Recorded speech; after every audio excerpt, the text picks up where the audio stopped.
बातमी बुलढाण्यातून बुलढाण्यामध्ये कम्युनिस्ट पक्षानं शिवाजी कोण होता या पुस्तकाचं वाचन केलं। या कार्यक्रमासाठी राज्यभरातून अनेक कार्यकर्ते पोहोचले।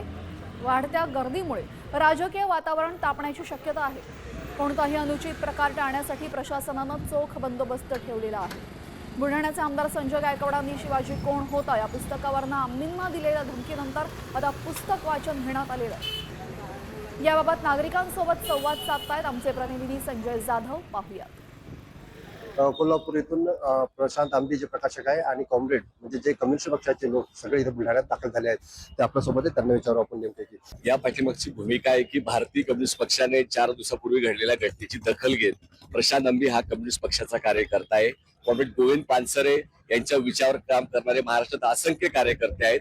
कॉम्रेड पानसरेंच्या विषयी ज्या पद्धतीने आमदारांचं वक्तव्य आहे याचा मी निषेध व्यक्त करतो। आपले जे आमदार आहेत ते अभ्यास करत नाही असं त्याच्यावरून दिसतंय आणि महाराष्ट्राची जी संस्कृती आहे त्या संस्कृतीला साजेसं वर्तन जे राज्यकर्ते आहेत त्यांच्याकडनंच होत नाहीये। ज्यांची जीभ हसळायला पाहिजे ती क्षमता यांच्यामध्ये नाहीये।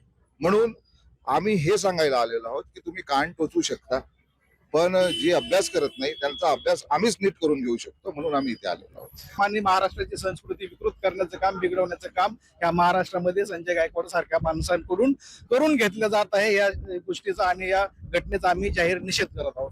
कॅमेरामन सुनील वरसा, मी संजय जाधव, साम टीव्ही, बुलढाणा।